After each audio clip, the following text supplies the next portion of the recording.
Okay, Assalamualaikum warahmatullahi wabarakatuh dan selamat sejahtera. Okay, untuk video kali ini, cikgu akan terangkan mengenai latihan Kendiri 4.1C yang berkaitan dengan soalan cukai jalan, okay, dan cukai di sini cukai pintu serta cukai perkhidmatan. Okey, kita mula dengan soalan nombor 6. Okay, kamu boleh rujuk buku teks muka surat 114, soalan nombor 6 ya.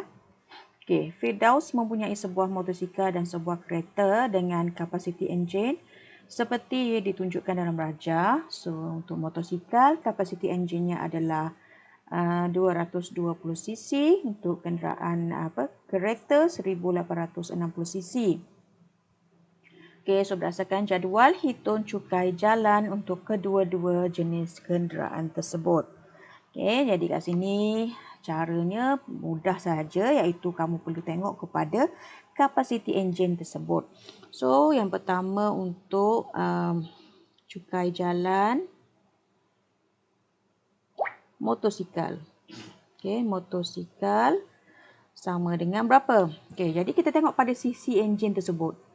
Okey, pada sisi enjin, tengok kapasiti enjin 220 di mana berada. So, kapasiti enjinnya berada di sini. Okey. Boleh perasan tak kat situ ada kapasiti enjinnya. So, kadar asas adalah RM50. Jadi, di sini terus kamu akan dapat cukai jalan bagi motosikal adalah RM50 sahaja. Okey. Yang kedua, dia nak cari cukai jalan bagi kereta.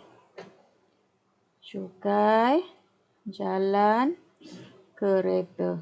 Okey, kereta ni cc dia adalah 1860 cc. Jadi kamu tengoklah 1860 cc berada di lingkungan ini. Betul? Jadi kadar asas yang perlu dibayar adalah RM280.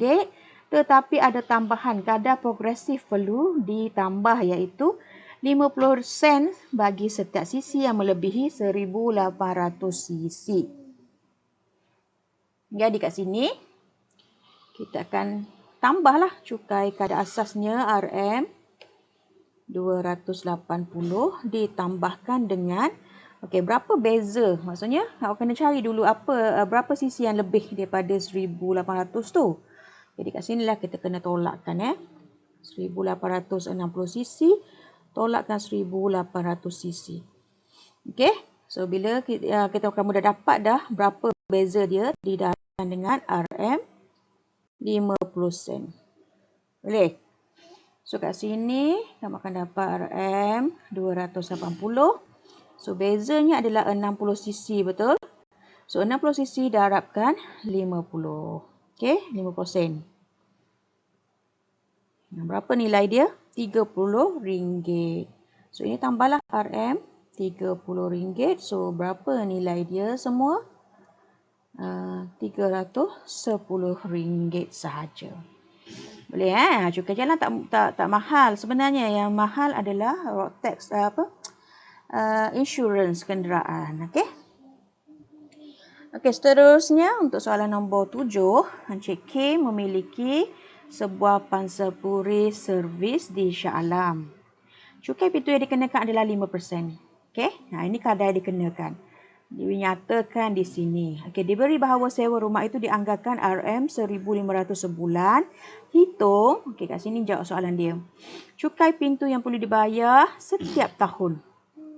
Jadi cikgu highlightkan setiap tahun. Kenapa? Sebab kita kena, bila awak tengok formula untuk mencari cukai pintu, kita kena darabkan peratus dia. Okey, cukai pintu yang dikenakan, kadar cukai pintu didarabkan dengan nilai taksiran setahun. Okey. Jadi kita tak boleh darabkan dengan nilai taksiran sebulan, setahun Okey, jadi kadar ataupun cukai pintu kita nak cari cukai pintu. Cukai pintu sama dengan kadar cukai didarabkan dengan nilai taksiran setahun. Okey. Jadi kadar diberi kat sini 5%. Okey, didarabkan dengan nilai taksiran setahun iaitu 1,500 darabkan dengan 12. Okey, 12 ni 12 apa? 12 bulan. Okey, darabkanlah. Okey. So, 1,500 darab 12 darab pula 5 bagi 100. So, kamu akan dikenakan cukai pintu sebanyak RM900. Boleh? So, itu adalah jumlah cukai pintu yang perlu dibayar oleh Puan Kim setahun iaitu RM900. Boleh ya? Okey, untuk soalan nombor 8 yang terakhir sekali. Okey, Encik Abdullah memiliki sebidang tanah kegunaan kediaman yang luasnya diberi 300 meter persegi. Diberi bahawa kadar cukai tanah yang dikenakan. Okey, ini kadar cukai tanah yang dikenakan, highlight kan. 15 sen setiap meter persegi. Okey, nampak murah kan? Sebab apa? Sebab di Kedah. Kalau di Selangor mestilah mahal lagi. Itu tengok pada ke tempat dia juga, lokasi dia juga. Hitung cukai tanah yang perlu dibayar oleh Encik Abdullah setiap tahun. So ini lagi senang cukai tanah. Cukai tanah sama dengan apa formula dia? Boleh tengok balik rujuk balik, tapi kat sini boleh nampaklah. Okey, cukai tanah adalah kadar cukai.